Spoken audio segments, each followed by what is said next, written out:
Hello everyone, কেমন আছো তোমরা সবাই? আমি খুব ভালো আছি। দেখো, আজকে হচ্ছে বর বাড়ি নেই, আর আমি আর আমার মেয়ে খাবো আজকে হচ্ছে মাংসের ঝোল। তাহলে ঝোল তো ওর জন্য আনা মানে বানানো হয়েছিল, আর না মাংস যেটা দিয়ে আসা হয়েছিল সেটার মধ্যে না অনেক কটা সলিড মাংস ছিল। এই ঝোলের মধ্যে দিলে না ওই মাংসগুলো কেউ খাবে না, মানে কেউ মানে আমি আমার মেয়ে বা বর কেউ খাবে না, তো আমাকে খেতে হবে। তাহলে যখন আমি খাবো আমি আমার মতো করেই খাবো। তাহলে একটু ওটাকে ভাবলাম একটু ঝাল ঝাল করে স্পাইসি করে বানাই। আমি বেশিরভাগ ওগুলো করলে না পকোড়ার জন্য রেখে দিই, বা চিলি চিকেন করে দিই, বা কোনো ঘুগনি মটর এইসব দিয়ে খেয়ে নিই, কারণ সলিড মাংস না কেউ খেতে চায় না, পাটে নিতে চায় না।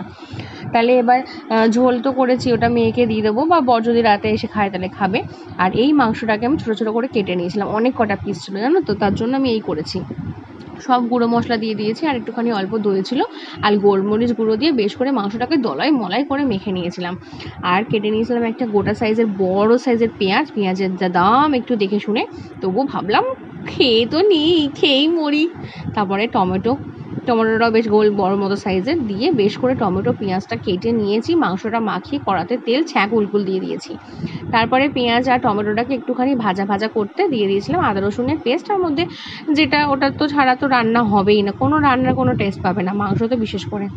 তারপরে গ্যাসটাকে কমিয়ে ওর মাংস মানে ম্যারিনেট করা মাংসটাকে দিয়ে চাপা দিয়ে জলটাকে বার হতে দিয়েছিলাম। জলটা দেখবে অনেক জল বেরিয়ে যাবে, মানে যেহেতু মাংস পেঁয়াজ টমেটো সব আছে, এগুলো তো সব জল বেরাবে না, তাই জন্য ঢাকা দিয়ে গ্যাসটাকে কমিয়ে দিয়েছিলাম।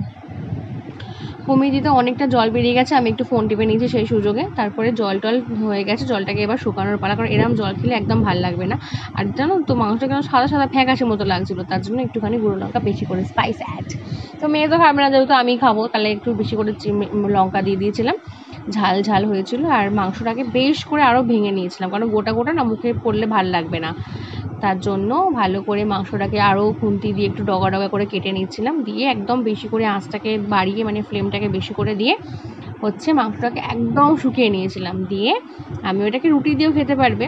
আর জানো তো, এটা আমি ভাত দিয়ে খেয়েছিলাম, আর যেটা রাতে মানে অনেকটা ছিল, তো রাতে আমরা এটাকে রোল বানিয়েও খেয়েছিলাম, ভীষণ টেস্টি হয়েছিল। চলো টাটা, থ্যাংক ইউ।